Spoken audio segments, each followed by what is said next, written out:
कृष्णा। सभी भक्तों के चरणों में कोटि कोटि दंडवत प्रणाम। प्रभु जी, तैयारी तो कुछ ज्यादा कर नहीं पाई मैं, लेकिन कोशिश करती हूँ बोलने का। आशीर्वाद देना मुझे कि मैं कुछ बोल पाऊं। तो यह श्रीमद् भगवत गीता यथारूप अध्याय 2 और श्लोक संख्या 22। वांसांसि जीर्णानि यथा विहाय नवानि गृह्णाति नरोपराणि तथा शरीराणि विहाय जीर्णानि अन्यानि संयाति नवानि देहि। इस प्रकार मनुष्य पुराने वस्त्रों को त्याग कर नए वस्त्र धारण करता है, उसी प्रकार से आत्मा पुरानी तथा व्यर्थ के शरीर को त्याग कर नवीन भौतिक शरीर धारण करता है। जगत गुरु श्री प्रभुपाद की जय। तात्पर्य समाने यहीं से शुरू करना है ना प्रभु जी। समाने वृक्षे पुरुषो निमग्नो निशया सोचित मुह्यमान जोष्टम यदा पश्यत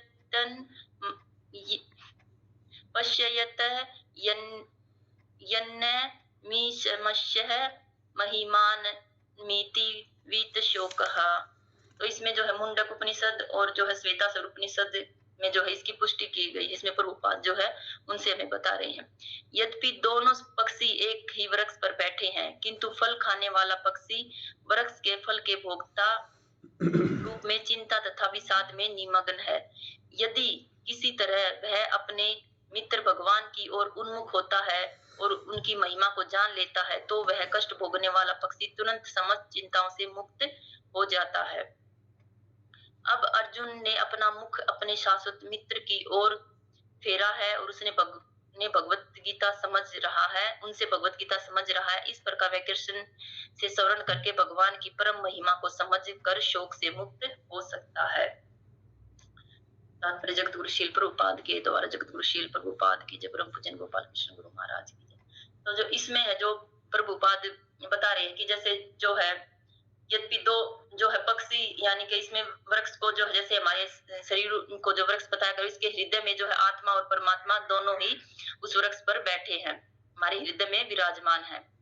लेकिन जो एक है वो फल को खा रहा है और दूसरा पक्षी जो है वो देख रहा है कि जो है जो हमारा आत्मा है वो तो फल को खा रहा है और जो परमात्मा है वो देखने वाले की जो हम भी जो कर्म करते हैं वो है उसके साक्षी जो है भगवान परमात्मा स्वरूप में हमारे हृदय में बैठे हैं, वो देख रहे हैं। हम जैसे सुख दुख हमारे जीवन में आते हैं तो वो सब फल है जो है हम खा रहे होते हैं, सुख दुख के जो फल है। और हम अपने उसी में दुख आता रहेगा तो हम सोचेंगे नहीं, जैसे सोचेंगे कि अब जैसे बच्चा बड़ा हो रहा है तो सोचेंगे अच्छे से 12वीं कर लेगा तो जो है हम थोड़े सुखी हो जाएंगे, फिर सोचेंगे कि नौकरी लग जाएगा तब सुखी होंगे।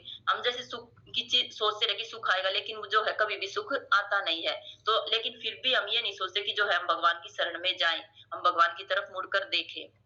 हम जो अपने सुख दुख के जो उन्हीं में जो है उन्हीं अपने सुख और दुख में ही निमग्न रहते हैं, यानी कि उन्हीं में जो हम लगे रहते हैं अपने सुख दुख में ही, कि कैसे हम जो है सुखी हो सके।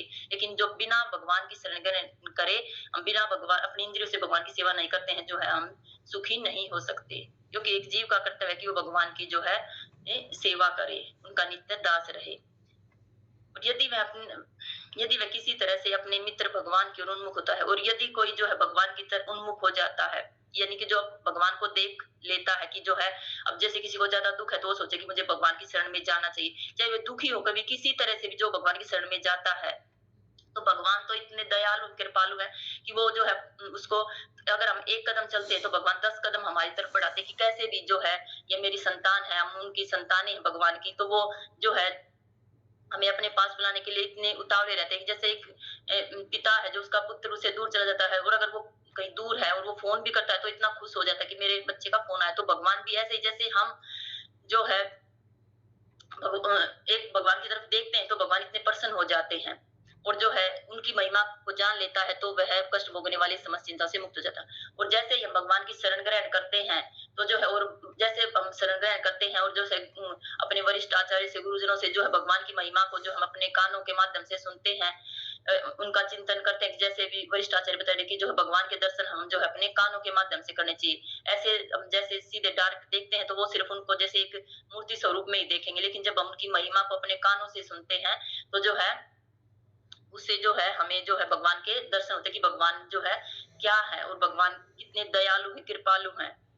अतः अब अर्जुन ने अपना मुख अपने शाश्वत मित्र की ओर फेरा है। तो जो अब अर्जुन है, अब उन्होंने जब दूसरे अध्याय के 7वें श्लोक में जो है भगवान की शरण ग्रहण करी कि जो है मैं अपनी कर्तव्य दुर्बलता के कारण अपने जो है अपना सारे धैर्य खो चुका हूँ और अब जो है आप मेरे मित्र हैं और आप मेरे सखा हैं और मैंने आपकी शरण ग्रहण कर ली है, तो आप मुझे उपदेश दें। तो अब जो है उन्होंने भगवान को जो है अपना गुरु स्वीकार कर लिया है। और जैसे ही हम गुरु स्वीकार करते हैं तो गुरु ही जो है हमें भगवान तक पहुंचा सकते हैं, वो ही हमें रास्ता बताते हैं कि हमें जो है क्या करना है। और गुरु के माध्यम से ही हम जो है भगवत गीता भागवतम जैसे शास्त्र है उनको हम समझ सकते हैं। हम अपनी बुद्धि से जो है हम शास्त्रों को नहीं समझ सकते, क्योंकि उसमें बताया कुछ है और उसका हम अर्थ अपनी उससे कुछ और लगाएंगे। जैसे मायावादी हैं, वो जो अपनी भगवत गीता निकाल देते हैं और उसका अर्थ जो है वो कुछ और निकाल के रखते हैं, उसमें से वो भगवान श्री कृष्ण को हटा देते हैं और बाकी और कुछ है वो रहने देते। जब भगवान को ही हम भगवत गीता से निकाल देंगे तो भगवत गीता में कुछ भी नहीं बचता है। इसलिए जो है हम गुरु की शरण ग्रहण करते हैं तो वो हमें जो है शास्त्रों का अध्ययन और हमें भगवान तक पहुंचाते हैं। अब अर्जुन ने भी जो है भगवान को अपना गुरु बना लिया है, तो जो है उसको भगवत गीता जो है वह उन भगवान से भगवत गीता समझ रहा है और इस प्रकार वे कृष्ण से श्रवण करके परम की महिमा को समझ कर शोक से मुक्त हो गए। और जब हम भगवान को समझ जाते हैं तो जो हमारे जीवन में सुख दुख आते हैं तो जो है हम उनसे जो है मुक्त हो जाते हैं। जैसे अब सुख अगर हमारे जीवन में दुख आता भी है तो जो है हम उनको इतनी आसानी से पार कर जाते हैं कि हमें ये पता तक भी नहीं चलता कि जो है दुख आया था, चाहे कितने से बड़ा भी दुख क्यों नहीं होता, क्योंकि जब भगवान की शरण ग्रहण करते हैं तो जो है वो सभी दुखों से जो है मुक्त हो सकता है। यहाँ पर भगवान ने अर्जुन को उपदेश दिया है कि वह अपने पिता में गुरु से देहांतर पर शोक प्रकट न करे। शोक प्रकट न करे अपितु वह उसे इस धर्म युद्ध में उनके शरीरों का वध करने में प्रसन्न होना चाहिए, जिससे वे सब विभिन्न शारीरिक कर्म फलों से तुरंत मुक्त हो जाएं। बलिवेदी पर या धर्म युद्ध में प्राणों को अर्पित करने वाला व्यक्ति तुरंत शारीरिक पापों से मुक्त हो जाता है और उच्च लोक को प्राप्त होता है। अतः अर्जुन का शोक करना युक्ति संगत नहीं है। तो इसमें जो है भगवान श्री कृष्ण जो है अर्जुन को उपदेश दे रहे हैं कि जो है तुम अपने पिता में और अपने गुरुजनों के जो है उनके मरने पर इतना कि भाई वो मर जाएंगे तो उन पर इतना शोक व्यक्त क्यों कर रहे हो। यदि क्योंकि ये जो युद्ध है ये धर्म युद्ध है, अगर इसमें जो भी कोई मरता है तो जो है वो ऊंचे लोगों को प्राप्त होता है। तो तुम्हें तो खुश होना चाहिए कि जो है तुम्हारे परिजन है वो जो यहाँ पर इतना दुख भोग रहे थे, जैसे भीष्म पितामह उनके साथ युद्ध करना नहीं चाह रहे थे लेकिन जो है वो बंधे थे अपने उससे, तो भी उन्होंने जो है अपने प्रिय जो पोते थे यानी कि जो ये पांडव थे उनसे बहुत ज्यादा प्रेम उनसे करता था, लेकिन फिर भी जो है उनके खिलाफ उनसे युद्ध कर रहा था कौरवों की तरफ से। तो जो है अब तो वो तो उनसे मुक्त हो जाएंगे और अच्छे उच्च लोकों में प्राप्त होंगे। तो तुम्हें तो खुश होना चाहिए कि जैसे हम अपने बच्चों को देखते हैं कि वो बहुत ज्यादा उन्नति कर जाते हैं, अच्छे से अपने जीवन में जो है सेटल हो जाते हैं, तो हम इतने खुश होते हैं कि भाई हमारा बच्चा जो है खुश है। तो हमें तुम्हें भी जो है ऐसे ही कि जैसे जब तुम्हें पता है कि वो यहाँ पर दुख भोग रहे हैं और वहां पर जो है ऊंचे लोगों में जाएंगे, स्वर्ग या उससे भी ऊंचे लोगों में जाएंगे, तो तुम्हें तो खुश होना चाहिए कि जो है इनसे यहाँ पर इतना कष्ट भोग रहे हैं उनसे उनको मुक्ति मिलेगी, जिससे वे विभिन्न शारीरिक कर्म फलों से तुरंत मुक्त हो जाएंगे। कि जो तुम उन्हें मारोगे तो उनसे जो है इस शरीर से उनको मुक्ति प्राप्त हो जाएगी और आत्मा को कोई मार नहीं सकता, तो आत्मा तो शाश्वत है। बलिवेद या धर्मयुद्ध में प्राणों को अर्पित करने वाला व्यक्ति तुरंत शारीरिक पापों से मुक्त हो जाता है। कि जो बलि देता था यानी कि जो पहले जो यज्ञ होते थे उनसे पहले जो बलि दी जाती थी, तो ऐसे बूढ़े बैल या जो है घोड़े की बलि दी जाती जो बिल्कुल ही बीमार हो या बहुत ज्यादा बूढ़ा हो तो उसकी बलि देते थे। तो मन जो है इतने शुद्ध जो है ब्राह्मण होते थे कि जो बलि देने के बाद जो है उनका जो है उससे मुक्ति मिलके जो है उनको अच्छा जो है शरीर प्राप्त होता था। तो ऐसे तो जो उनको उच्च लोकों में प्राप्त होती थी, अच्छा शरीर प्राप्त होता था। और ऐसे ही जो धर्म युद्ध में यानी कि जो इस युद्ध में लड़ रहा है, क्योंकि धर्म भूमि है कुरुक्षेत्र, तो इसमें जो अपने प्राणों को अर्पित करने वाला व्यक्ति यानी कि जो इसमें जो भी व्यक्ति जो युद्ध में मारा जाएगा वो सब जो है तुरंत जो ये शरीर के कष्ट यानी कि जो इनका शारीरिक जीवन से जो है वो मुक्त हो जाएगा और ऊंचे लोगों को प्राप्त होगा। अतः अर्जुन को जो है शोक करना युक्ति संगत नहीं है। तो इसलिए अर्जुन तुम्हें शोक क्यों कर रहे हो जब तुम्हें पता है कि वो ऊंचे लोगों में जाएंगे और यहाँ पर वो कष्ट भोग रहे हैं, तो तुम्हें जो है खुश होना चाहिए। लेकिन अर्जुन जो है तुम्हारा शोक करना जो है युक्ति संगत नहीं है।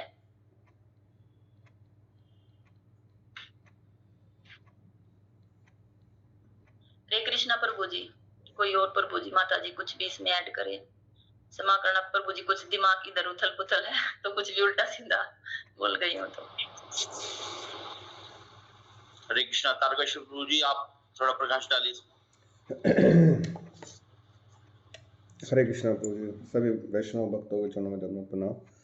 प्रभु जी, जैसे माता जी ने बताया है कि हमारा शरीर एक वृक्ष है और उस वृक्ष में 2 पक्षी बैठे हुए हैं, और अगर हम उस वृक्ष से करीब काफ़ी दूर हैं तो वृक्ष वो हमें सिर्फ दूर से हरा हरा ही दिखाई देगा। यानी कि अगर हम देखें भौतिक, अगर हम समाज में हैं तो हमें अपना शरीर सिर्फ शरीर ही दिखाई देगा और उसी के लिए हम कार्य करेंगे ज़्यादा से ज़्यादा। लेकिन जैसे जैसे हम आध्यात्मिक रूप से चीज़ों को जानने लगते हैं, समझने लगते हैं, वैसे वैसे हम इसके बारे में जानने लगते हैं। तो जैसे जैसे हम इस वृक्ष के पास आते चले जाएंगे तो वो और ज़्यादा क्लियर होता चला जाएगा, और जब हम बिल्कुल वृक्ष के पास आगे खड़े हो जाएंगे तो हम उन पक्षी को भी देख सकते हैं कि वो जो 2 पक्षी बैठे हुए हैं वो आत्मा और परमात्मा के रूप में। ये वो स्थिति है जब हम बहुत ऊंचे लेवल पर आ जाते हैं, हम साक्षात्कार कर सकते हैं, हम हर चीज़ में साक्षात्कार कर सकते हैं। जैसे कल प्रभु जी बता रहे थे अपने लेक्चर में, उन्होंने बताया कि भक्त जो उच्च लेवल पे चला जाता है वो हर वस्तु में भगवान को ही देखता है, हर प्राणी में उसे परमात्मा ही दिखाई देता है, और उनके लिए सिर्फ एक ही है, भगवान श्री कृष्ण है और कृष्ण है और कृष्ण ही है।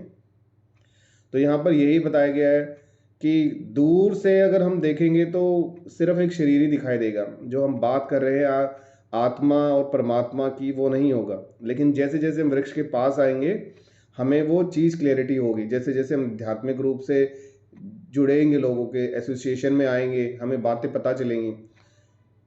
और दूसरे पैराग्राफ में जैसे बलि वेदी पर या युद्ध धर्म युद्ध में, और यहाँ पर एक वर्ड बहुत अच्छा यूज़ किया है प्रभुपाद ने, शील प्रभुपाद कीजिए, देहांतरण पर, मतलब गुरु के देहांतरण पर, यानी कि बॉडी से आत्मा का चेंज होने पर उसे शोक नहीं करना चाहिए।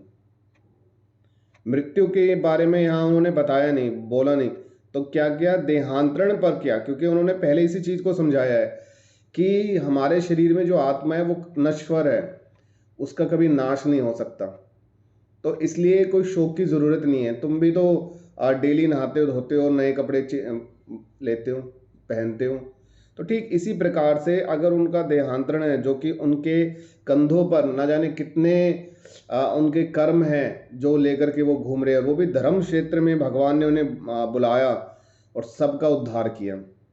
और बलि वेदी पर देखो कितना अच्छा शब्द रूपाज ने यूज़ किया है, बलि वेदी या धर्मयुद्ध दोनों को साक्षात रखा है। तो जब महाभारत का युद्ध हुआ या कोई भी युद्ध उस समय होता था तो पहले बलि दी जाती थी, उसके बाद ही होता था। और ये हम लोग सब जानते हैं कि महाभारत के युद्ध से पहले जो बलि दी गई थी वो बर्बरिक जी की थी, जो कि भीम के पौत्र थे, घटोत्कच के पुत्र थे।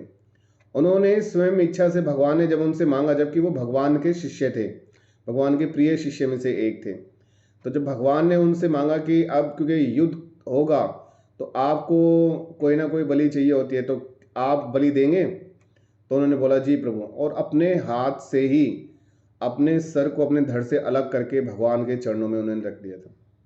और भगवान उनके इन सेक्रीफाइस, देखिए यहाँ पर एक चीज़ है कि हम जो सेक्रीफाइस करते हैं ना, चाहे वो छोटा हो चाहे बड़ा हो, भगवान बहुत खुश होते हैं उससे, क्योंकि वो जो सेक्रीफाइस होता है वो उनके आध्यात्मिक प्रगति में बहुत ज़्यादा सहायता करता है। अब ये उनका जो सेक्रीफाइस था, भगवान ने उन्हें ऐसा वरदान दिया कि आज हम देखते हैं तो खाटू श्याम मंदिर अगर आप उधर जाएंगे तो कितनी भीड़ रहती है, कितनी उनकी प्रसिद्धि हो चुकी है। और भगवान ने क्या बोला कि मेरे नाम से जाने जाओगे, भगवान ने अपना नाम भी उन्हें दे दिया कि तुम मेरे नाम से ही जाने जाओगे। तो ये भगवान का मतलब करुणा है। और माता जी ने बिल्कुल बहुत ही सही बोला है कि अगर एक कदम भगवान की तरफ उठाते हैं तो भगवान 10 कदम उठाते हैं। जैसे कोई छोटा सा नन्हा सा बालक हल्का सा चलने लगे और जब वो पहला कुछ चलता है और उसकी माँ को लगता है कि अभी गिरेगा, तो वो दूर खड़ी माँ जो हाथ किए कि आजा मेरे पास आजा, तुरंत भाग करके उसे संभालने के लिए दौड़ती है। तो ये तो हम देख पाते हैं, लेकिन अनविजिबली जब हम भगवान को महसूस करेंगे तो वाकई में भगवान हमारे तड़प रहे हैं अपने पास बुलाने के लिए हमें। हरे कृष्णा प्रभु जी।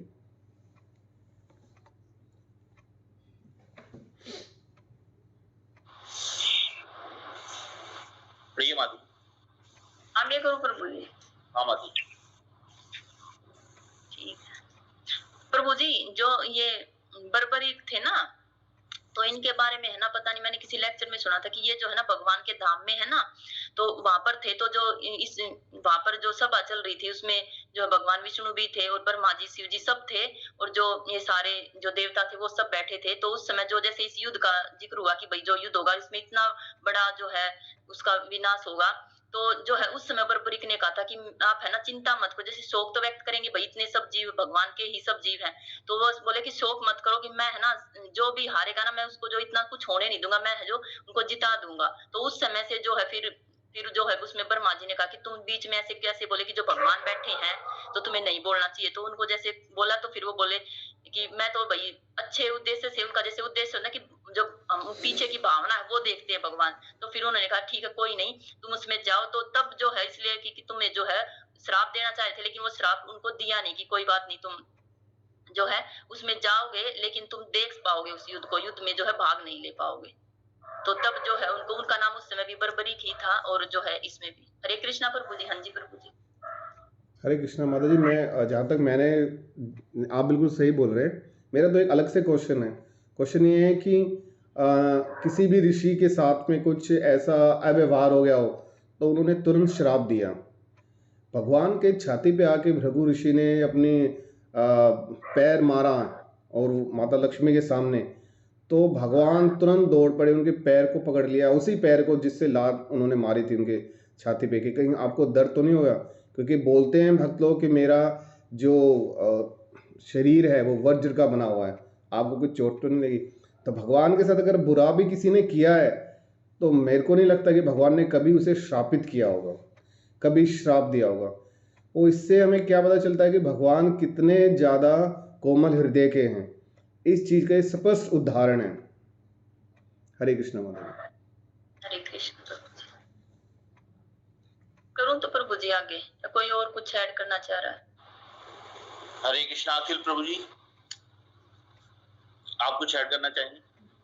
हरे कृष्णा प्रभु जी। माता जी ने बहुत अच्छे से स्पष्ट किया और अभी तारकेश्वर प्रभु जी ने बहुत अच्छे से बता दिया। अब बहुत ज्यादा ऐड करने का तो नहीं है, लेकिन इसमें एक ही चीज है, वैसे रिपीटिशन ही है वो भी, कि प्रभु जी ने बहुत अच्छे से बता दिया कि भाई शरीर जो है हमारा वृक्ष के समान है, उसमें आत्मा रूपी और परमात्मा रूपी दोनों जो है पक्षी बैठे हुए हैं। एक साक्षी की भूमिका में है और क्या है, एक भोग कर रहा है। तो वास्तव में क्या है कि जैसे कि हम लोग पढ़ते हैं हमारे शास्त्रों में कि ये जो मतलब जो लोक है, जिस लोक पर हम रह रहे हैं, पृथ्वी लोक, मृत्यु लोक, ये क्या है, दुखालय अशाश्वतम है ना। तो यहाँ पर क्या है कि हमेशा दुखी दुख होगा, सुख यहाँ पर होता नहीं। लेकिन फिर भी क्या है, क्योंकि हम क्या है कृष्ण से विमुख हो रखे हैं, है ना, हम जो जीवात्मा है वो कृष्ण से विमुख हो रखे हैं। तो इस कारण से हम क्या है दुख भोग रहे हैं, और सुख वास्तव में है नहीं, लेकिन हमें अनुभूति कैसी हो रही है, सुख की अनुभूति हो रही है। और हम क्या है वो प्रयास कर रहे हैं कि शायद अब सुख आ जाएगा, अब सुख आ जाएगा, अब सुख आ जाएगा। तो कभी कभी होता क्या है कि माया देवी इतना प्रभाव डालती है कि अनुभूति होती है कि वो सुख है, लेकिन वास्तव में सुख नहीं होता, वो दुखी होता है। लेकिन जैसे ही हम क्या करते हैं, कृष्ण की तरफ मुख कर देते हैं, क्योंकि चैतन्य चरितामृत में आता है कि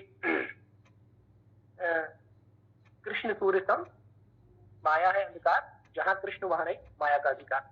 तो अभी क्या है कि जैसे जीवात्मा क्या है कृष्ण से विमुख होती है, तो वो क्या देखती है, हर जगह उसको दुख का या पीड़ा का सामना करना पड़ता है। लेकिन जैसे ही जीवात्मा क्या करती है, कृष्ण की ओर मुख कर देती है। जैसे ही कृष्ण की ओर से मुख कर देती है तो उसको क्या है ज्ञान प्राप्ति होती है, और क्या है माया का प्रभाव कम हो जाता है। और वहां पर क्या है वो व्यक्ति क्या है पूरी तरह से क्या हो जाता है, निडर हो जाता है। जैसे भगवान आगे गीता में बोलते भी है, भगवान गीता में बोलते भी ना, सर्व धर्मान परित्यज्य माम एकम शरणम व्रजा अहम त्वं सर्व पापेभ्यो मोक्षयिष्यामि मा शुचा। मां शुचा यानी आप डरिए मत। जैसे ही भगवान की शरण में कोई जीव आ जाता है तो वो क्या है निर्भय और निर्भीक हो जाता है। और फिर क्या है कि भगवान जो है उसके जितने भी क्रियाकलाप है उसके मास्टर बन जाते हैं और भगवान गाइड करते हैं उनको। तो अर्जुन को भी भगवान यही कह रहे हैं कि आप शोक मत कीजिए, आप दुखी मत होइए, आपको करना क्या है, आपको अपने धर्म का पालन करना है, क्षत्रिय धर्म का पालन करना है। आप देहांतर से मत घबराइए, क्योंकि ये तो होना ही है, क्योंकि शरीर तो ऑलरेडी मृत है। और जैसा कल डिस्कशन में भी आया था, भगवान क्या बता रहे हैं कि इनके जितने भी पाप कर्म है, जैसे ही आप इनका जो है इनको दंड देंगे, इनके जितने पाप कर्म है वो सब खत्म हो जाएंगे। और अगला जो शरीर होगा इनका, या तो वो आध्यात्मिक शरीर होगा, जैसे भीष्म और द्रोण है, बहुत ही क्या है, वो सज्जन पुरुष है, तो वो क्या होंगे, आध्यात्मिक शरीर को प्राप्त करेंगे। और बाकी जितने भी क्षत्रिय है वो सब क्या होंगे, स्वर्ग लोक को जाएंगे। तो मुझे इतना ही कहना चाहूंगा। हरे कृष्ण प्रभु जी। शुरू करो प्रभु जी। अहमद श्लोक संख्या 23। प्रभु जी 22 और 23 भी इम्पोर्टेंट है, याद करने वाले हैं, तो निशान लगा लेना। नैनम छिन्दन्ति शस्त्राणि नैनम दहति पावका न चैनम क्लन्दयापो न शोषति मारुतः। न कभी नहीं एनम इस आत्मा को छिन्दन्ति खंड खंड कर सकते हैं शस्त्राणि हथियार, न कभी नहीं एनम इस आत्मा को दहती जला सकता है पावकः अग्नि, न कभी नहीं चै भी एनम इस आत्मा को क्लन्दयन्ति भिगो सकता है आप है जल, न कभी नहीं शोषयति सुखा सकता है मारुतः वायु। यह आत्मा न तो किसी भी शस्त्र से खंड खंड किया जा सकता है और न ही अग्नि द्वारा जलाया जा सकता है, न जल द्वारा भिगोया जा सकता है और वायु द्वारा सुखाया जा सकता है। तो इसमें जो है प्रभुपाद कह रहे हैं कि जो आत्मा है उसको जो हम उसको किसी भी जो है शस्त्र से काट नहीं, उसका जो है टुकड़े टुकड़े, जैसे किसी चीज के हम टुकड़े कर देते हैं, ऐसे उसके जो खंड खंड नहीं कर सकते। और न ही उसको जो है अग्नि के द्वारा जलाया जा सकता है और न ही उसको जो है जल द्वारा भिगोया या सुखाया जा सकता है, क्योंकि वो इतनी सूक्ष्म है कि उसको कोई देख भी नहीं पाता। तो जब उसको देख ही नहीं पाता तो उसको जो है उसके इतना जो है उसका बाल के अग्रभाग की नोक के जो है 10,000वें उसके बराबर है। तो इतना सूक्ष्म है कि उसको कोई देख भी नहीं सकता। और उसके टुकड़े वही पहले उसके इतने टुकड़े करने के बाद भी जो है उसको कोई देख नहीं सकता। इतना छोटा है कि बाल के आगे का भाग इतना छोटा होता है, उसके भी जो हम 1000 भाग करते हैं तब उसका जो इतना माप है आत्मा का। तो उसको जो है ना कोई भिगो सकता है, ना जला सकता है और न ही उसको सुखाया जा सकता है और उसके टुकड़े टुकड़े भी नहीं किए जा सकते आत्मा के। तात्पर्य जगत गुरु शील प्रभुपाद के द्वारा जगत गुरु शील प्रभुपाद की जय।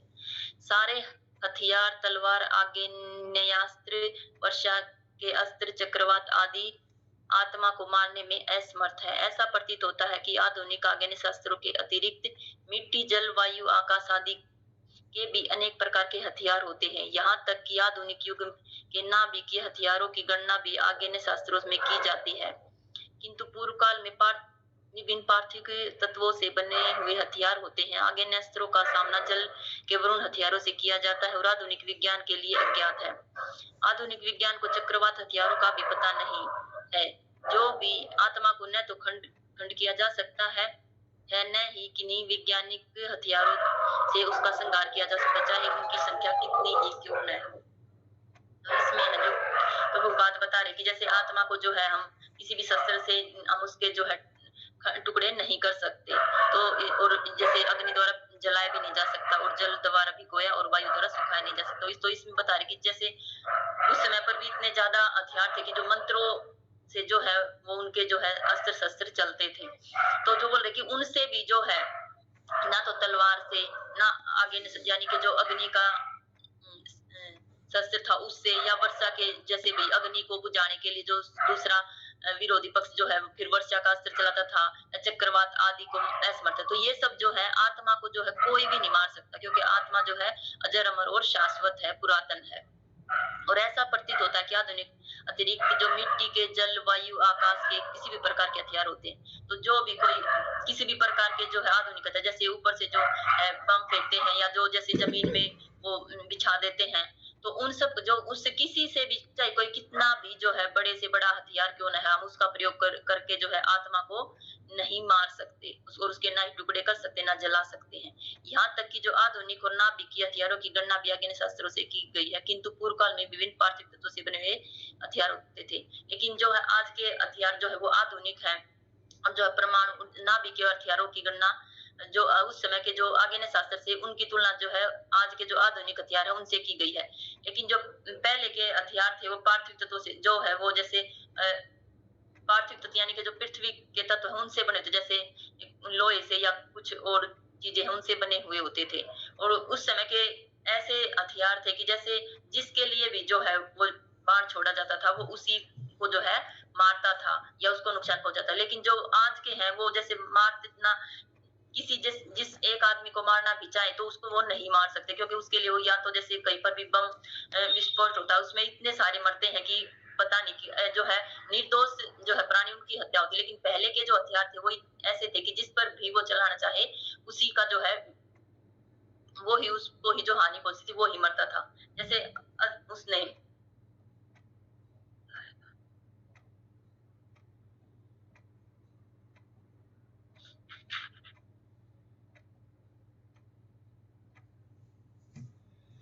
जैसे जब इंद्र उसने कर्ण ने जो है अर्जुन के लिए जब इंद्र देवता आए थे जब युद्ध में शुरू होने से पहले की जो है उसके कुंडल और कवच लेने के लिए जो है ब्राह्मण का वेश धारण करके, तो फिर जो उन्होंने अपने कुंडल और जो है कवच दे दिया था, तो फिर जो इंद्र ने प्रसन्न होकर उसको जो है बोला कि एक अस्त्र उन्होंने ऐसा दिया था कि जो जिसका भी वो नाम लेकर जिसके ऊपर भी लेकिन जो है शत्रु सामने होना चाहिए उसके ऊपर जो छोड़ेंगे तो जो है वो है तुरंत ही जो है उसको कोई बचा नहीं सकता, वो मर जाएगा। तो जो है कर्ण ने वो अस्त्र जो है अर्जुन के लिए बचा कर रखा था कि मैं इसको जो है अर्जुन को इससे मारूंगा। लेकिन जो है वो जब उसको मारा गया, क्या नाम था उसका, तो मुझे एक बार नाम बताना अर्जुन के पुत्र का। घटोत्कच। नहीं अर्जुन का अभिमन्यु माता जी। तो अभिमन्यु था, तो अभिमन्यु को जब मारा तो उसने जो है फिर अर्जुन ने पढ़ लिया कि जब तक मैं जयद्रथ को नहीं मारूंगा तो नहीं तो फिर मैं जो है जो स्वयं ही आत्मदाह कर लूंगा। तो जो है उन्होंने जब वो उसका अंतिम संस्कार कर रहे थे तो जो उन्होंने रात में ही जो है आक्रमण कर दिया कौरवों ने। तो फिर जो उस समय फिर अब भगवान ने क्या किया कि अर्जुन भीम को बोला कि तुम्हारा पुत्र जो है वो एक राक्षस है, जैसे घटोत्कच है और वो राक्षस जाति से, तो जो है वो उसकी शक्तियां रात में बहुत ज्यादा प्रबल होती है, तुम ऐसा करो कि जो है उसको युद्ध में बुला लो। तो भीम ने मना किया कि नहीं, उसमें जो है जो राक्षसों का आना वर्जित है। तो उन्होंने कहा कि जब सब कुछ अधर्म पर हो गया तो तुम उसको बुला लो। तो जब घटोत्कच आए तो जो है उन्होंने जो है वो उनकी कौरवों की जो है सेना का संहार करना शुरू कर दिया। तो जो अब फिर जो है दुर्योधन बोला कि जो है तुम इसको, उसने कर्ण से कहा तुम इसको मारो। बोला नहीं, वो तो एक अस्त्र है और मैं वो सिर्फ अर्जुन के लिए बचा कर रखा। उसने कहा कि जब अर्जुन को तो तब मारोगे जब हम आज रात में ही हम बचेंगे ही नहीं, तो अर्जुन को कैसे मारोगे, तुम इसका प्रयोग जो है उसको घटोत्कच के लिए प्रयोग करो। तो उन्होंने जो है उसका निशाना साधा और उसका नाम घटोत्कच का नाम लेकर जो है उसका प्रयोग किया। तो जो है सिर्फ घटोत्कच ही मरा, बाकी और किसी को नुकसान नहीं हुआ। तो उस समय के जो हथियार थे और वो इतने, देखो कि वो एक राक्षस था और इतना ज्यादा वो था, तो एक अस्त्र इतना जो है पावरफुल था कि उसने जो है एक राक्षस को भी जो इतनी उनकी सेना का संहार कर दिया था उसको भी जो है उन्होंने मार दिया। और लेकिन जो आज के हैं, आज के जो हम वो किस एक के बजाय जो इतनी जो है निर्दोष प्राणियों की जो है उसमें हत्या होती है जो आज के हथियार होते हैं। तो इसी में इसमें बताया गया है कि लेकिन आधुनिक विज्ञान के लिए अज्ञात है। तो जो पहले अग्नि अस्त्र होता था तो उसका जो है उपयोग जो सामने वाला जो है वो वरुण यानी कि जो है पानी का था तो उसको बुझाने के लिए उसका प्रयोग किया जाता था। लेकिन जो आधुनिक विज्ञान है उसमें जो है इन सब के लिए वो सब उसका प्रयोग नहीं करते। जैसे कि सामने वाला अगर भाई कुछ ऐसा में जो है उसका पर समाप्त हो जाए, किसी को नुकसान ना हो, तो उसका जो है वो इस चीजों से अज्ञान है। वो तो बस जैसे सामने वाला एक दूसरे को मारा तो वो उससे भी ज्यादा जो है ताकतवर जो है वो बम या कुछ भी ऐसा वो कर रहे हैं कि जिससे और अधिक उनका दूसरे वाले का नुकसान हो। लेकिन उस पहले जो होता था वो ऐसा होता था कि जिसके लिए युद्ध एक जो है युद्ध कर रहा है वो उसी को नुकसान पहुंचाता था।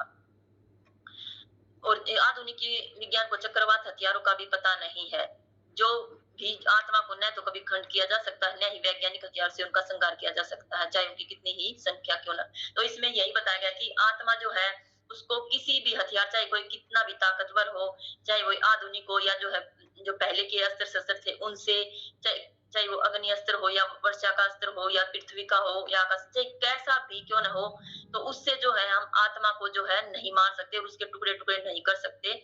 और आत्मा को जो है किसी प्रकार से जो है आत्मा का संहार नहीं किया जा सकता। चाहे कितने भी हम एक साथ कितने भी अस्त्रों का प्रयोग करके आत्मा को मारने की कोशिश क्यों न करें, तो लेकिन आत्मा को जो है हम नहीं मार सकते और उसके टुकड़े टुकड़े नहीं किए जा सकते। मायावादी इसकी व्याख्या नहीं कर सकते कि जीव किस प्रकार अपने अज्ञान के कारण उत्पन्न हुआ है और तत्पश्चात माया की शक्ति से आवृत हो गया है।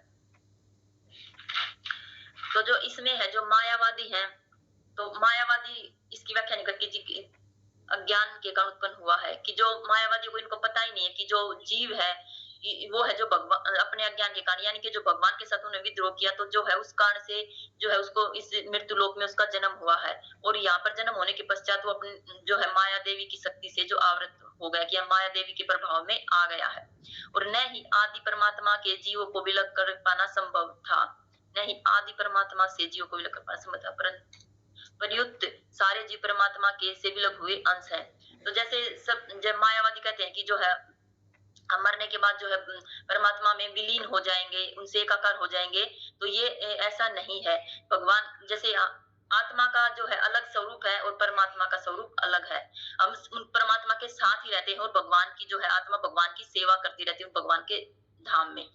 लेकिन जो मायावादी है वो ऐसा नहीं कहते, वे कहते हैं कि जो है वो एक उस पर बिंदु पर ही ध्यान लगाते हैं और वो जो है भगवान के निराकार परम है उसमें जो है कि मरने के बाद जो है भगवान का जो प्रकाश तेज है ब्रह्म है उसमें जो है परमात्मा के साथ एकाकार हो जाते हैं।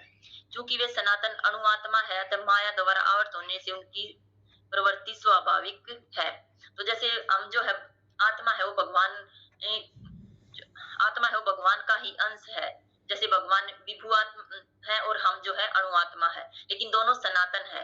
और लेकिन जो हम हैं जो हमारे अंदर भगवान के गुण हैं लेकिन उन्हें कम मात्रा में है। तो लेकिन जब हम माया देव यानी कि इस भौतिक संसार में जब आए हैं तो हम जो है माया के द्वारा हम आवृत हो गए, माया की जो है हम पर प्रभाव डाल दिया है, जैसे है उनकी प्रवृत्ति स्वाभाविक है और इस पर भगवान की संगति से पृथक हो जाते हैं। जिस प्रकार अग्नि के स्फुलिंग अग्नि से विलक होने से ही बुझ जाते हैं, यद्यपि इन दोनों के गुण समान होते हैं। तो जैसे हम भगवान के साथ रहते थे लेकिन वहां पर जो है हमने भगवान के साथ विद्रोह किया, तो उससे वहां पर जो है फिर हम जो है यहाँ पर जो जैसे ये भौतिक जगत को एक जेल के समान बताया गया कि जैसे अगर कोई अपराध करता है तो जो है उसको जेल में डाल दिया जाता है। तो उसी प्रकार से जो भौतिक जगत है ये जो है एक जेल है और इसमें जो है जो माया देवी है वो इसकी जो है माया देवी इसमें हम माया देवी के संरक्षण में रहते हैं और माया देवी इसका संचालन करती है इस भौतिक जगत का। तो उसमें जैसा हम वहां से जो भेजे गए हैं सॉरी प्रभु जी भगवान के धाम से जो हम यहाँ पर आए हैं, क्योंकि हमने वहां पर जो है हम खुद ही अपने आप में भगवान की सेवा न करके हम अपने आप में कि हम भी जो है भगवान हम भी अपनी सेवा करने के जो है हम खुद को भी भगवान मानने लगे। तो इसलिए जो वहां से हमने जो विद्रोह किया भगवान के साथ उसके लिए हम भौतिक जगत में आए हैं और उनसे जो है भगवान से अलग हो गए हैं, क्योंकि हमने जो है अपराध किया है तो उसकी के लिए जो है हमें जेल में डाल दिया गया है। और जैसे ही भगवान, लेकिन जो मायावादी कहते हैं कि जो भगवान से जैसे भगवान है और भगवान से अलग जैसे किसी चीज के टुकड़े होते हैं ऐसे ही जो है आत्मा उनसे निकलती है और जब हम उनसे मिलते हैं एकाकार होते हैं, यानी कि जब हम मर जाते हैं और भगवान में विलीन हो जाते हैं तो जो है हम उनसे ही मिल जाते हैं, उनमें ही एक हो जाते हैं। लेकिन ऐसा नहीं है, यद्यपि वे दोनों गुणों में समान, आत्मा और परमात्मा के जो गुण है वो समान है, लेकिन जो है उनको गुण दोनों में वही है कि जैसे एक समुद्र में और समुद्र की बूंद में सेम गुण रहते हैं। वराह पुराण में जीवों को परमात्मा का भिन्न अंश कहा गया है। जो वराह पुराण है तो उसमें जो है जीवों को यानी हम जीव है जो आत्मा है उसको जो है परमात्मा का भिन्न अंश यानी कि उनसे अलग हुआ एक अंश कहा गया है। भगवत गीता के अनुसार भी वे शाश्वत रूप से ऐसे ही है, अतः मोह से मुक्त होकर भी प्रत्येक जीव अस्तित्व रखता है। जैसे कि कृष्ण द्वारा अर्जुन को दिए गए उपदेशों से स्पष्ट है, अर्जुन कृष्ण के उपदेशों के कारण मुक्त तो हो गया किंतु कभी भी कृष्ण के साथ एकाकार नहीं हुआ। तो जैसे भगवत गीता में जो है भगवान कहते हैं कि जो है अनुसार शास्त्र की भगवत गीता में बताया कि आत्मा का जो है अलग से है, वो शाश्वत है और सनातन है, उसका जो है अजर अमर है। जैसे कि भगवान है तो वैसे ही जो आत्मा भी है वो शाश्वत है, सनातन है। लेकिन जो है हम मोह से मुक्त होकर भी जीव पृथक अस्तित्व रहता है कि जैसे हम भगवान से अगर दूर हो गए हैं तो भी जो है हम हमारा अलग से, जैसे आत्मा और परमात्मा हमारे शरीर में ही विराजमान रहते हैं दोनों, तो हम उनके जो है उनसे अलग है, भिन्न है उनसे, लेकिन है उनका ही अंश। और भगवत गीता अतः मोह से मुक्त होकर भी जीव पृथक अस्तित्व रहता है, जैसा कि अर्जुन को उपदेशों में स्पष्ट है कि तो जैसे अब बताया गया कि जैसे भगवान श्री कृष्ण ने जब अर्जुन को जो है गीता का उपदेश दिया तो जो है वो उनसे मुक्त हो गया, मोह से जो है मुक्त हो गया कि अगर जीव भगवान की जो सेवा करता है, उस भगवान की शरण करके उनका जो है भगवान की सेवा करता है, उन जो अपनी इंद्रियों को भगवान की सेवा में लगाता है तो वो उससे मुक्त हो जाता है, माया से जो है मोह का आवरण से मुक्त हो जाता है। लेकिन वो ऐसा नहीं कि वो भगवान श्री कृष्ण में ही मिल जाता है, उसका अलग अस्तित्व रहता है और भगवान के धाम में भी जो है हम जो है भगवान की ही जो है भगवान को ही संतुष्ट करते हैं, उनकी इंद्रियों को ही संतुष्ट करते हैं, उन्हीं की जो है सेवा में और उन्हीं के दास हम बने रहते हैं। चाहे वहां पर भगवान के धाम में जो भी चीज है, चाहे वो निर्जीव है चाहे सजीव है, वो सब कुछ जो है चलायमान रहती है। जब हमारे यहाँ पर जो निर्जीव रहती है वो वहां पर भी चलायमान, जैसे एक वृक्ष को अगर खा लेते हैं तो उसका खाने के बाद भी जो उसका वैसा का वैसा स्वरूप बना रहता है। तो लेकिन जो मायावादी है वो कहते हैं कि जो मरने के बाद जो है हम जैसे हम भगवान से अलग हुए हैं और फिर मरने के बाद भगवान में ही जो है विलीन हो जाएंगे, उन्हीं से एकाकार हो जाएगा, यानी कि भगवान में ही हम समा जाएंगे। तो ऐसा नहीं है। भगवत गीता में जो है भगवान श्री कृष्ण ने स्पष्ट रूप से कहा है कि जो है आत्मा का अलग अस्तित्व रहता है, वो मेरे अंश है, भगवान के जो है हम अंश हैं उनके, हम जैसे उनके दास है और उनकी सेवा करते हैं तो जैसे तो वैसे ही। लेकिन जो मायावादियों का यहाँ पर जो है खंडन किया गया है इस बात का कि जो कहते हैं ना कि हम एकाकार हो जाते हैं, तो इस श्लोक में जो है मायावादियों का खंडन करते हैं। प्रभुपाद और बताते हैं कि जो है हम भगवान के अंश हैं, लेकिन जो है हम उनमें एकाकार नहीं होते, हम चाहे मुक्त भी हो जाते हैं तब भी हम भगवान के धाम में उनकी सेवा करते रहते हैं। हरे कृष्णा प्रभु जी। कुछ हो आप कुछ और ऐड कर दो, मुझे तो जितना है मैंने समझा।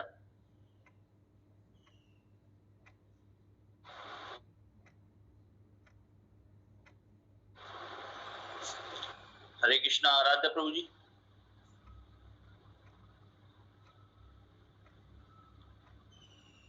हरे कृष्णा आराध्य प्रभु जी। हरे कृष्णा। हरे कृष्णा प्रभु जी। प्रभु जी माता जी ने तो बता ही दिया सारा कुछ, और जो मैंने इनके मुख से सुना तो ये कि आत्मा को कोई ना मार सकता है, ना अग्नि से जलाया जा सकता है, ना वायु से सुखाया जा सकता है, और ना इसे किसी अस्त्र और शस्त्र से काटा जा सकता है। तो और दूसरा ये मैंने इसमें ये देखा कि जो मायावादी हैं वो कहते हैं कि जो जीवात्मा है, जीवात्मा मरने के बाद वो एक जो उनका कथन है कि उसमें जाकर सारी जितनी भी जीवात्मा है मरने के बाद उसमें प्रवेश कर जाते हैं। अगर ऐसा होता कि सारी जीवात्माएं उनमें जाकर प्रवेश हो जाती तो ये जन्म और मृत्यु का तो फिर ये जन्म दोबारा तो होता ही नहीं। हमारी आबादी जो है, जो बढ़ती है, जीव जंतु हैं वो धीरे धीरे तो कम होते जाते हैं, तो और ये आबादी बढ़ती नहीं, क्योंकि जितने भी मृत शरीर हैं वो जाकर उसमें प्रवेश हो जाते तो नए तो बनते नहीं। तो ये मुझे इसमें थोड़ा सा ये समझ में आ गया कि ऐसा मायावादियों का जो कथन है ये थोड़ा सा ठीक नहीं लग रहा है। और दूसरा माता जी ने तो सारा कहा कि जो आधुनिक ये युग में, आधुनिक युग में हम हमारे जो आधुनिक हथियार हैं तो उनसे भी आत्मा को ना मारा जा सकता है। जैसे परमाणु बम है, उनसे भी आत्मा को नष्ट नहीं किया जा सकता है, क्योंकि ये इतनी सूक्ष्म है कि इसको किसी हथियार से, किसी अस्त्र शस्त्र से नष्ट नहीं किया जा सकता है। तो प्रभु जी बस इतना ही मेरे उसमें समझ में है। हरे कृष्ण। धन्यवाद प्रभु जी। हरे तारकेश्वर प्रभु जी, आप कुछ ऐड करना चाहेंगे? प्रभु जी आप कुछ बताइए, आप सबसे ऐड करवा रहे हैं और आप कुछ ऐड कीजिए। यहाँ पे यही है प्रभु जी कि जो प्राचीन काल में जो हथियार होते थे वो एक दूसरे की काट के लिए होते थे। जैसे विरोध, जैसे अग्नि का विरोध जैसे जल कर सकता है तो जल का प्रयोग अग्नि को बुझाने के लिए किया जाता है, इसी तरह आग्नेय अस्त्रों का प्रयोग वरुण अस्त्रों के द्वारा किया जाता था। और जो हथियार है उनका प्रयोग एक किसी निश्चित व्यक्ति को यदि मारने के लिए किया जाता है तो उन्हीं के उन पे ही टारगेट किया जाता है, जैसे कि माता जी ने बताया। लेकिन जो आजकल के हम अस्त्र देखते हैं, एक बम फेंक दिया तो उसे न जाने कितने लोगों की, निर्दोष लोग भी उससे प्रभावित हो सकते हैं। और यदि हमें किसी, और पहले जो अस्त्र होते थे वो अचूक होते थे, जैसे कि माता जी ने बताया अमोघ अस्त्र था कर्ण के पास, तो उसका प्रयोग भगवान ने उसको घटोत्कच के लिए करवाया, क्योंकि यदि वो अमोघ अस्त्र अर्जुन पे चला देता तो अर्जुन के लिए वो मतलब घातक सिद्ध हो सकता था। इसी तरह से भगवान ने जगह जगह पर हम देखते हैं कि पांडवों की कई बार रक्षा की है। तो इस तरह से भगवान ने उनको इन अस्त्रों से बचाया। और दूसरे पैराग्राफ में आता है कि आत्मा जब भगवान जो विभु आत्मा है उनसे विलग होती है, तो प्रभुपाद जी उदाहरण देके बता रहे हैं कि जैसे कोई पतंगा होता है, अग्नि से विलग हो जाता है तो वो एकदम तुरंत ही बुझ जाता है। इसी तरह से जब हम जो अणु आत्मा है भगवान से विलग होते हैं तो माया के प्रभाव में आते हैं, और धीरे धीरे हम ऐसा रम जाते हैं इस माया के चक्कर में कि हम भगवान को बुला बैठते हैं, जो कि हमारा जो नित्य है, हमारे शाश्वत जो धर्म है, भगवान की सेवा करना और भगवान की सेवा में ही लगे रहना, भगवान को सदा स्मरण करना, उनके नाम रूप गुण और लीलाओं का सदा स्मरण करते रहना। लेकिन हम उस पतंगे की तरह इस जब माया के वशीभूत हो जाते हैं तो हम सब कुछ बुला बैठते हैं, और धीरे धीरे यदि हम भगवान से और दूर होते जाएंगे तो हम भगवान से एकाकार, भगवान से कभी नहीं मिल पाएंगे। और यहाँ पे एकाकार का जो बताया कि अर्जुन कभी भी भगवान कृष्ण से एकाकार नहीं हो पाया, क्योंकि एक व्यष्टि आत्मा है हम जो है, और इसी तरह अर्जुन भी व्यष्टि आत्मा थे, वो कभी भी उनमें जा करके नहीं मिलते विभु आत्मा में, तो उनकी एक अलग ही आइडेंटिटी रहती है जो कि इसमें बताया गया है। हरे कृष्णा। हरकेश माता जी, आप कुछ ऐड करना चाहेंगे?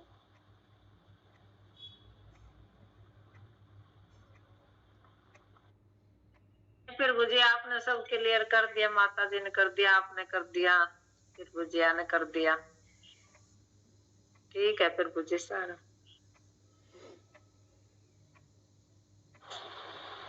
अभी 1 मिनट शेषा, कोई और भक्त कुछ ऐड करना चाहे?